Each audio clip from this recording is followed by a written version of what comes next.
But no, where you from, bro? Like, where you from? Where you grew up? Like, were you born in another country? Were you born on this planet? Let's talk about that. I was born on the planet. Word. I was born in Brisbane, actually. What? Yeah, Brisbane. When I was a kid. True A story. little bambino. Bambino. I don't know why I'm bringing the Italian MO in. If any Italians are watching, can we just get a confirmation on if it's bambini or bambino? I think it's bambino. I'm a bambino. Baby Chino. Baby Chino. No, man, born in Brisbane, and I lived there for 6 years of my life. Like, my dad was a socceroo. He played professional soccer. So, because life story. What? How do you just drop a fucking bomb like my dad was a socceroo? So everywhere I went, it was like football, fucking. Anyway, so I'm Irish, Polish, born in Brisbane, moved to Melbourne, moved to Sydney. Then I moved to Switzerland, and then I moved back to Sydney, and then I moved all around Sydney. So it's kind of like I'm a real nomadic person moving around. Bro, what the? All in 29 years, bro. So, you know, it's crazy. But I've lived a lot of that slice of my life in Sydney. Okay, so how? Bambino. Okay. Eski, thank you. Grazie. Who said that? Pav, my man. The great Bambino. Yo, okay. The Sultan of Swat. This is what I love about the podcast. We could just reach out with those questions, and we'll get the answers back. Big shout out to Pav, man. Sick cunt. Okay, cool. So, how many years then in Sydney? Sorry. I reckon like at least 14 years of my life has been in and around Sydney, man. Okay. And, you know, like a lot of it was on the northern beaches, went to high school there, primary school, and then I moved to the inner west, then I moved to the southwest, around the city, back around. So, like, honestly, man, I don't feel like, I think I'm a versatile person and I'm adaptable because I always moved around. Yeah, that's mad. But it would have been dope, you know, like there's so many amazing people in the world that have just been in that same community for their whole life. Yeah, and I think that experience would have been cool. And sometimes I wonder what if. I'm like, what the fuck? Who would I be if I just stayed in my town? But then you wouldn't be Sam Hunter. Probably not, yeah. You know what I'm saying? How was Switzerland? Was Switzerland? that because your dad was at pro football? Nah, well, I was actually going over for trials, and then my mum got a job. And trials for what? I was playing soccer myself. So that was a big slice of my life, bro, till like 17. But yeah, my mum got a job over there. So my parents split up. We went with my mum to Switzerland, 4 years there. And it was incredible, bro. It was like, just a completely different environment, you know? And it was pretty fun. It's not as serious as everyone would say, like that stereotype, like Swiss people, real straighty 180. And they actually, you know, they're adventurous. Loose units. Well, yeah, but they get shit done, bro. It's like clockwork. I mean, there is something powerful about being in the club with a bottle full of bub. But yeah, not as powerful as like we got the power. That's right. Fight the power. Fight the power, yeah. Anyway, so, you know, all right, so you start getting these influences. You start getting a little bit more conscious with your rap, conscious with your listening, conscious with your education. Yeah. When did it happen that you then were like, you know what? Everybody from the 313. Yeah, put your motherfucking hands up and follow me, man. I think how many rappers like on right now? It would be. I think I've watched that last scene, probably 1,000 times, and that was all to, you know, feel what he was feeling, like visualizing what it would be like to be on stage in a competitive rap battle. And I guess that didn't happen for me until like Tattersalls came along one day. Oh shit! Shout out to Tattersalls. I was out in Penrith and they were like, "Do you want to do rap battles, bruv?" I was like, "Yeah." Was that Izzy? Hey? Was Izzy to do anything with that? No, it was Skay. I think it was DJ. Oh, Skay. Yeah, Skay. Okay. Yeah, that makes sense. Yeah. All right. Stauncher. It was a thing. I remember going like looking at 8 Mile and going like, fuck, that's really how it was. Like, you know, like fucking being white cunt in the club. Like, no. Yeah. You don't get no love. No, it's Not different though. Like, I don't think anyway. Australia was that same. It wasn't the same story. It's not the same Definitely narrative. Not. But yeah, man, like, I guess I wanted to know what it would be like to start writing recording. And I kind of finished playing football, I think, 2007, 2008. Because I got injured and I was pretty depressed at the time, bro. You spend your whole life doing one thing or aiming to be a professional soccer player or whatever it is that you feel like you're going to achieve. Yes. And then that kind of fizzles out and you're stuck there going, I'm in fucking year 10 here, and what is life, and who am I, and what am I going to do from here? I'll tell you some crazy shit, bro. I really fucking Please feel do. that. I knew a guy, similar situation. Please do. Please do. I mean, I don't need to name his name, but I know him really well. And he came over here from New Zealand. And he came over here for football as well, bro. And his whole fucking life changed when he got... all he knew was football. Yeah. And when he had a career-ending injury, yeah, bro, he doesn't even look the same anymore. Just the way his whole energy is, you know what I mean? Yeah. So I feel bad. So you said you started to get into the creative aspect from then, and it's funny to hear you break out of that. What I could only imagine being at that level of football, you would have been quite regiment. Yeah, do you know 100%. what I mean? And then that stops, and you're like, well, what am I supposed to do? There's rewiring in your brain and your systems, your procedure, your life, bro. And I wasn't. I don't think I was ready for it because I was just a kid. And, can you talk me through maybe a little bit, like, how did you find, like, because was that your first major depression situation? I think so, bro. But back then, in hindsight, I know it was depression.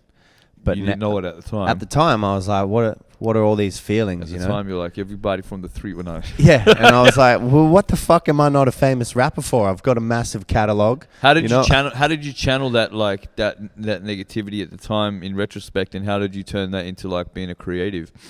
Yeah, it was because I was influenced by a lot of my friends, groups of friends at school. They were listening to hip hop too, so they gave me some more content. But what actually happened was, I remember going to, we had a counselor. It was like an American school, so it was like, way different curriculum and. This is in Switzerland. This is in Switzerland. Yeah, true. Okay, yep. So I go to the counselor and I'm like, not sure how I feel about this. I've got this injury and like the club's not taking me back, and I want to focus on my studies and shit, but I want something to do. And I was always a singer as a kid.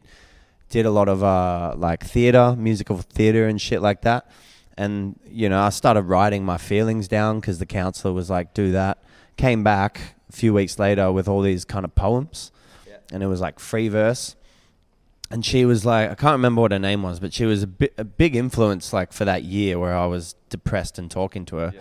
And yeah, she was like, there's a rhyme scheme here. This is beautiful poetry. Like, you have a nice tone about you, like naturally with your voice. Like, why don't you try singing again and do some drama at school and shit? Go see Mr. Westberg. That motherfucker changes lives. Mr. Westberg was my drama teacher, and he was the first person. She said, like, "Yo, go see that motherfucker, Mr. Westberg." I was like, "Yo, what up, Mr. Westberg?" Mr. Westberg sounds like a gangster dude. Yeah, he told me to be myself. He was like, "Stop fucking with the accents and shit." But I never listened to him. So that's a I was like, "I'm gonna do what the fuck I want." Hey, yo, Mr. Westberg, with all due respect, fuck you. Talk to me about the Soul Fix, bro. That was really fucking dope. I'll tell you something really funny. A couple of years back, I made the mistake of quitting, and for 2 years I didn't rap. Yeah, I remember that. At all. All right? And then I came back and I did the LO, and then I did have a little bit of break after LO, but I did vow that I would never stop again because I understood what their music actually means to me. And so now because people do say that I'm too old to do, even though I do what I do fucking 10 times better than they can fucking do it, but still they tell me sometimes I shouldn't be doing it because of my age. But then I think, I actually say, well, I don't think you fucking really understand what the fucking hip hop shit's about. Yeah, you know it's like... I mean? You don't quit. Yeah. You don't stop because it's not fucking la-di-da pop singing. It's not and shout outs to all those fucking people, but it's like you don't tell an artist or a fucking painter, no cunt, you're too old to paint your rendition of something. Yeah. You know what I'm saying? Like, it's a fucking condition, bro. It's a condition society has. Like, bro, you should have a fucking mortgage and a dog and a wife. You're 30. Give up. Yeah. Stop. You stop. It's stop bullshit. Right now, you dirty man. I never listened to those naysayers, bro. And I'm gonna point the finger at you because you're a motherfucking beautiful man for not Hey, stopping. man. Word And up. like, who the fuck? Like, you can. I reckon it's dope. We haven't seen, because we're in 2021. We haven't seen a rapper produce and bring out an album at the age of 70, 80. You know what I mean? Yeah. So Let's be those guys. why can't we be those guys? Fucking oath. Fucking dope. Gonna have a Say that whole on new the album market. at 80. Fucking oath. But a Fucking bit more like, oath. fucking oath. You know? There'll be a market at that time, bro. There'll be a bunch of hip, cool, motherfucking unliberal people walking around. 100%. Jeff's don't- down. Jeff's sort of like looking at us like, you guys are fucked. Yeah. But you know what? Stop saying nay, Jeff, with your eyes.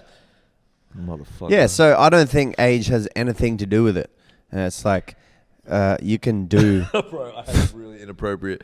Age ain't nothing but a number unless you're R. Kelly. Yeah, And exactly. That motherfucker needs to keep his shit to himself. Yeah, if you've been in some scandals or you've done some debaucherous shit, and you will get fucking caught, right? R. Kelly, you 20 will. Yeah, you will. You're killing me, man. Shit. No, but yeah. That's when you quit. That's when you quit. That's when you quit. Yeah. You're doing it wrong, Hey, actually, bro. just quickly, I know Okay, you're doing it wrong. I know you're running this interview and shit, but okay, I wanted to say something because I don't feel like you should quit if you're a rapper and all this, but I do feel like the Australian If you're shit. TV and media journalism in Australia needs a big overhaul, and radio. I think there's a bunch of Is it the fact they're a bunch of racist motherfuckers? Is Yeah. that the biggest one? yeah, but also Or their just ignorance to culture? Which one is it? It's You everything, decide. bro. It's fucking everything, man. And we need the narrative now to be told, like not the same shit all The same time. drivel? Yeah, it's dribble jabble. I want to be able to watch fucking TV and news again and enjoy myself. Yeah, that's just a bunch of shit. But yeah, Anyway, look. overhaul. We're not jaded. Nah, you.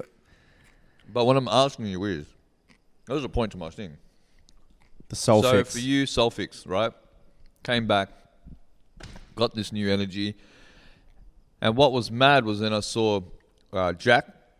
Yeah, Jack Shepherd. Who Jack Shepherd, who's now your fucking, seems to be your right hand motherfucking man. I'm his right hand man. Okay, hey man, He's- however you guys play the fiddle. I don't know, I wasn't, you know, like, you do what you do. He's this guy.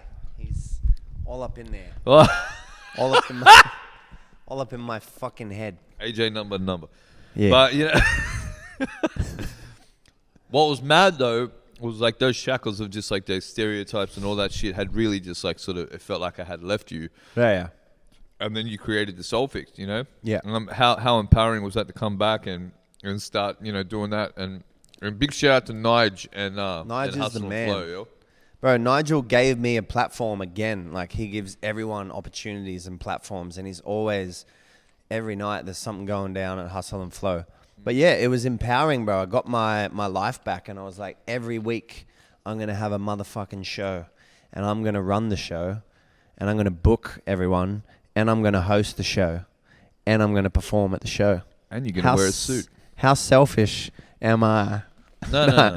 Nah, like, Let's not be crazy. And the whole suit thing was like, because I fucking was like, yeah, I envision that show, the Soul Fix, and it could happen still, because I own the show, will eventually be on a big fucking stage in a theater, and I'll come out and I'll be like, ladies and gentlemen, tonight, this evening, you will find entertainment, like that kind of shit. And a show. And a With show. a suit.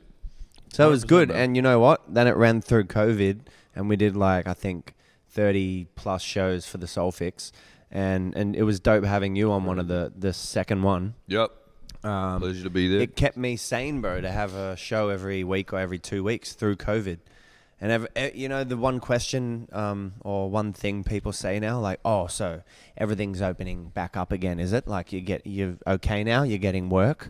I'm like, I never fucking stopped gigging all through COVID. Yeah, word up. Because of Jack Shepherd, and because I knew that I could hire a band or, like, you know, do my own thing by using what I knew about the industry to put on events and approach venues and go, how can we work this out? So we ended up doing like, sit down. We've got like a 3-hour fucking show. Can only have 30 people in there, but still a show. Bro, It's 30 great. people's better than 0 people. Yeah, for sure. Man, and it was that's hectic. So going then too, and you sort of answered it, but you know, COVID, how did that affect you? And you know, what positives that, I mean, what negatives maybe, but I mean, it sounds positive. I'm one of those motherfuckers, bro, who didn't really, like my circumstance, I can't say that I suffered or struggled through COVID. It was actually better for me because I was like, you know what? This is like a sign from the universe that I can stop being a barista now and get supported by the government and use that fucking money to do music. And it's exactly what I did. Is I'm an opportunist, bro. So for me, COVID was a blessing in disguise. And, you know, I'm sorry in advance for anyone who is like, fuck that guy, because COVID was shit. I just want to quickly touch on, yeah, it's been interesting to lightly touch on it. But you know about the accent situation. Yeah. How do you feel about that these days, like now?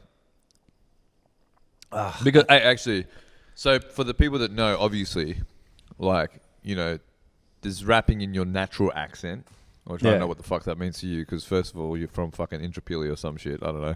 How did you know I was from Was it around actually Intrapilli? Yeah, like I was born around there. I knew, bro. So weird. I didn't fucking know that. Big ass I don't know shoppers. heaps of places in Brisbane, but I know Intrapilli. Yeah. But, you know, you moved from there, moved to Switzerland, blah, blah, blah, blah, blah. Then you came back here, and then all of a sudden, the accent debate is a fucking debate. How do you... It was a long debate. I know you don't give a fuck, but, like, you know, how do you feel about it now? With your creativeness? See, I don't judge people in a sense of, like, if I see someone... like, I'll put it like this. You turn on TV one day, and then you see a dude performing, or a chick, or whatever, and that's them. Like, you don't know a thing about them. Why would you go, oh, he's clearly got a fucking accent and he's not him, or they're not them?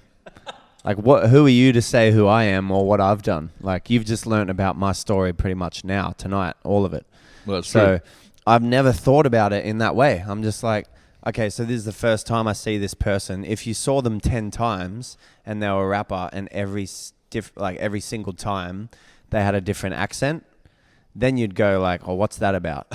It's like, what's all this about? Yeah, what the fuck is this guy's deal? Yeah, what the fuck is this guy? So the answer to that question is, like, I don't really think about it in a sense of, like, I don't think it's an issue. I just think it's an opinionated kind of topic, and if, you know, you don't want to listen to someone's music because you feel a certain way, then that's cool. Don't. Switch it off. Yeah. Like, 100%. honestly, an accent is like nationalism. Really nationalist people, like, creating all these borders and boundaries, and they're like, "This is my." But I was busking the other day, and I saw Nardine. Yeah. Nardine and Alpha Mama are doing a thing at the Civic tonight. Oh, word. So sorry I can't be there, ladies. You're probably on stage now. Anyway, say hello to Nardine. I acknowledged it's Gadigal land, all that shit. It's not all that shit. It's important. And then this dude is fucking just in my ear. You know, you guys ever busked? Or, like, you know, you're like, yeah, I've busked. Yeah. Anyway, there's always, before you get started, someone or an MC or someone like, yeah, bro. So, like, yeah, this is what I do, man. Like, can I get on the mic? And I'm like, motherfucker, I just introduced myself and I'm ready to warm up and don't want to speak to anyone. And this guy starts yelling over my voice, like, oh, yeah, mate, play some rock and roll. Yeah, play rock and roll. And I was like, no, mate. And I just pulled him up. And the reason I pulled him up is he was going, I'm Ryan, mate. I'm Australian through and through. My parents, my granddad, they're all born here, mate. All born in Australia. This is my land. I'm like, no, man, this is Gadigal land. And I'm Sam Hunter, and this is my show. So I just fucking shut him up. Fuck you. Yeah, and, like, you know, some people would Did he shut the fuck up? He shut the fuck up and he kept walking. I was like, thanks, Ryan. So, yeah. Shout out to Ryan. Don't know how that happened. Fucking dickhead. Higher and higher we go. Higher and higher we go. Yeah. Shout out to Kelly Press. This beat is fucking flame. Shout out to the crew. If I get any higher, I might try to fly. Yeah.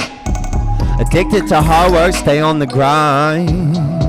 I'm loving the process, the hours we invest, second to none, yeah. I used to be lower than low. I used to be lower than low. Been stressed, so much passion in life.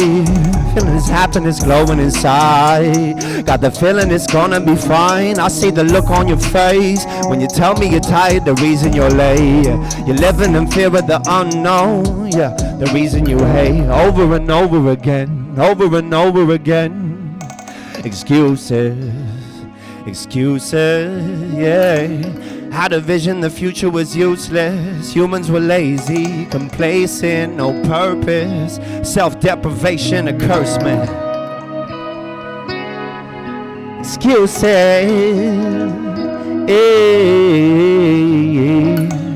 had a vision the future was useless. Humans were lazy, complacent, no purpose. Self-deprivation, a curse, man. No time for that, I keep moving. No grind like a fresh mind, it's boosting. Invigorating my mood and we flip the script with the tunes, man. It's music. Deli know how to do it. Deli press. Yeah, self-care and love is so soothing. Yeah, no plan to slow down for you, man. Artistic, creative, words that I'm changing, yeah. Still wide awake and I'm blazing. That higher grade elevating. Switch sometimes to that vapor. I dance around to some flavor. I pour a glass and it's tasty. I'm free as Wednesday, I'm wavy. No snooze for me or the whole team. I love the plant-based, the protein. Still fucking up, yo, you know me. Vices.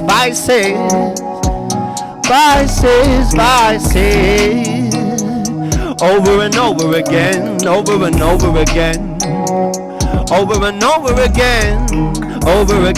Yeah. Battle, I'm growing, my friend. It's hazardous. Life can be harsh, so damaging. Battling scars. Higher and higher we go.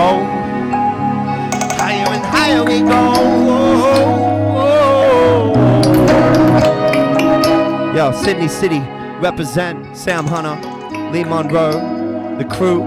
Thank you for having me here. Yeah, the boys.